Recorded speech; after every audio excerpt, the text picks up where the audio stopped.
Fred Williams, Excel Prime.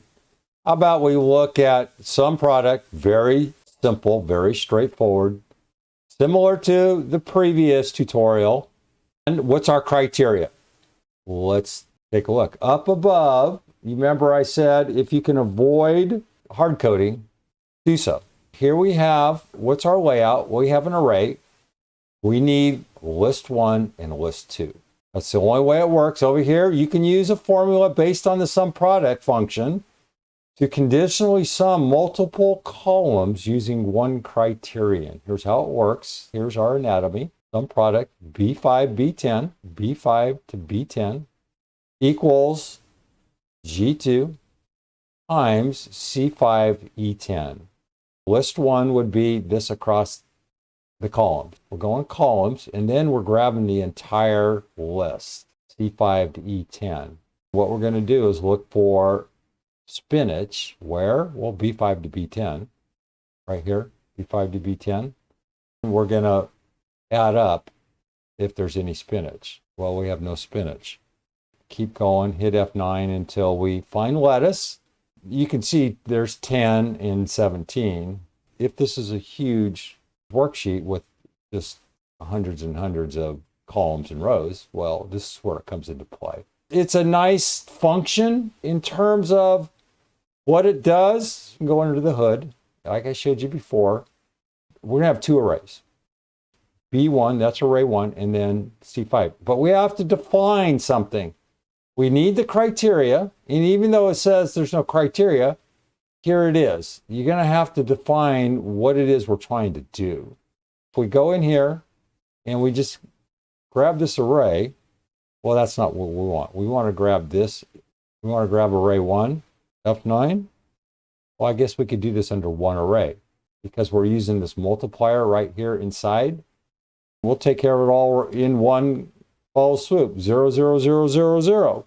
Okay, hit F9. You have to escape. F9. Escape F9.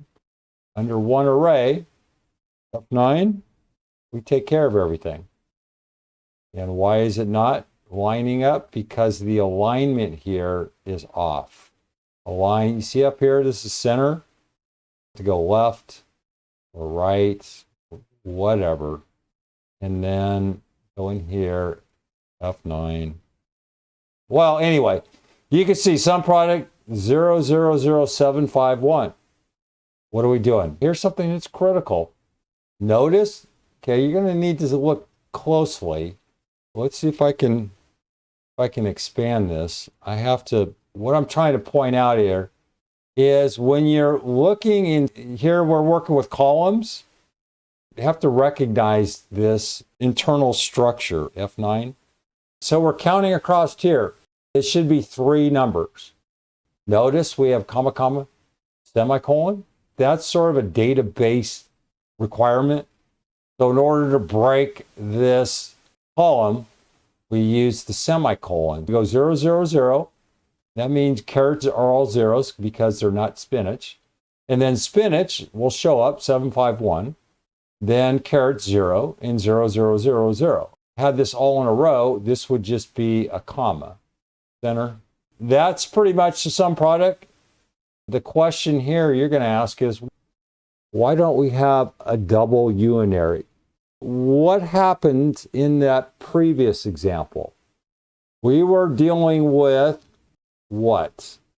We were trying to add up numbers, multiply and add and multiply. But what was caught in the middle of all of that? Text. If we're not dealing with text, here we just have columns, which are all numbers. There's no conversion here. Notice here, F9, we have a simple array, and they're all numbers. So SUMPRODUCT is just going to grab this, multiply. It's just going to add up these numbers. Simple, simple, simple. Now, if we had another condition here, and we needed to multiply these numbers by something else, then the unary would probably be required. So this is just a simple, it's almost a COUNTIF kind of deal.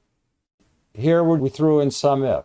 And over on your right, read up what I just said, and it will summarize pretty much what I just translated.